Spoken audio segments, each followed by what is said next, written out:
have one directly. My lady.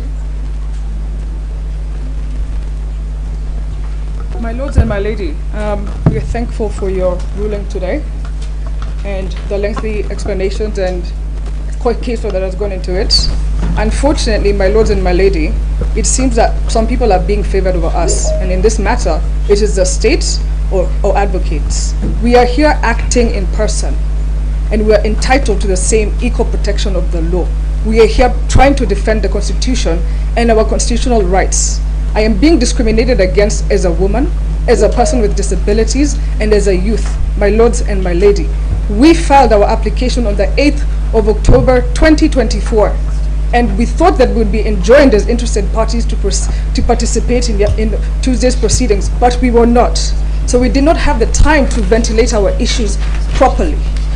My lords and my lady, we are asking you to stay your orders for 7 days, as you have told us to come back on the 7th of November, so at least we get a fair chance, a fair fighting chance as a sovereign to also ventilate our issues properly. The state cannot override us, and advocates cannot override us, my lords and my lady. This is a court for equality, and we are asking for equality.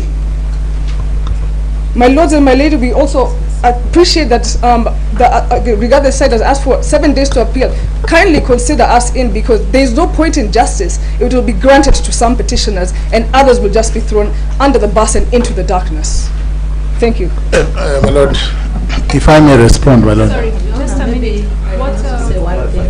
Can you just clarify your application? You say is dated the 8th of October? 8th of October 2024. The substance of the application? It's petition E541 of 2024. We were seeking stay orders to stay the proceedings in the National Assembly based on Article 32(1), freedom of conscience, and Article 33, freedom of expression. Fiona, maybe with your kind permission. Let me clarify. Is that the matter in which you are appearing with Dr. Eboso? Yes, my lord. Yes. Now, if you have been following the directions of this court keenly, we have been issuing various orders on consolidation. And I can assure you, I did that. And you and Dr. Bosso are petitioners in one of the cohorts. I think it's cohort number 1. Yes, it's cohort number 1. You are petitioners in cohort number 1. And we directed everybody to get into the CTS system, and whoever has a problem to get in touch with the deputy registrar. So it is not right, Ms. Wanjiru, to claim that you have not been enjoined in these proceedings. You have been enjoined. You are a party, and that is why we allowed Dr. Bosso to address the court, even yourself to address. So you are a party.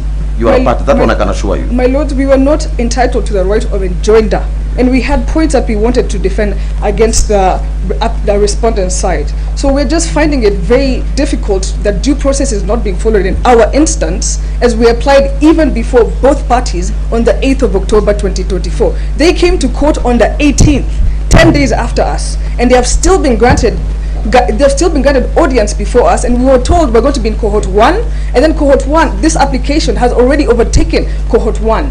We're now being told to come next week after the swearing in would have been gone through and after numerous rights would have been violated that we have raised.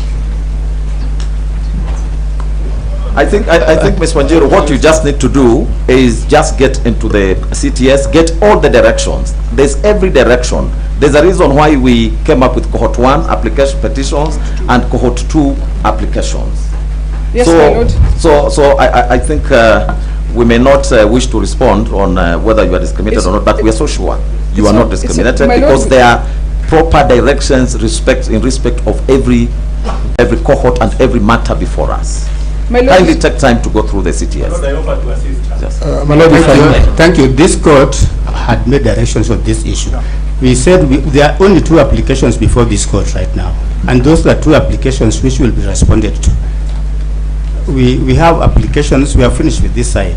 You have not spoken on behalf of the second petitioner. My lord, that we would like an opportunity to respond to both applications that are being brought today. Maybe say one thing, just on behalf of the second petitioner. My name is Kimotho Teresia Wanjiru Makazi.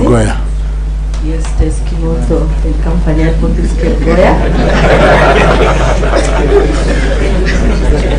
I just wish to say we welcome the ruling. However, there are some bits that we feel aggrieved and we wish to appeal. And therefore, as we do the notice of appeal, we are praying that we are in support of the issue for injunction, no the issue for stay, which the court may say it's a negative order, but we are saying pending the time we do the appeal, at least the status quo be maintained. And also we wish to say that there was an issue that the Court of Appeal today, application for stay, that is not true. We were told to serve, parties were not all served, and that's the reason why we were given another date. So therefore we are in support of these two applications that have been made today. Thank you. Let's Wanjiru also. Mr. Dr. Boso, yes. Please sit down. Please sit down. My lord, this court. Please sit down. Please sit down. Will I be given a chance to speak? Please sit down.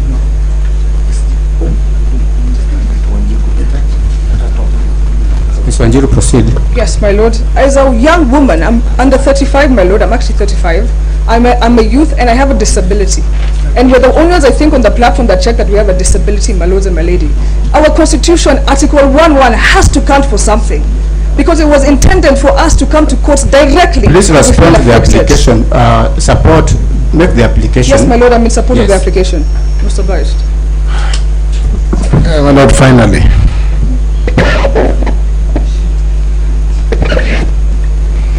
My lord, in response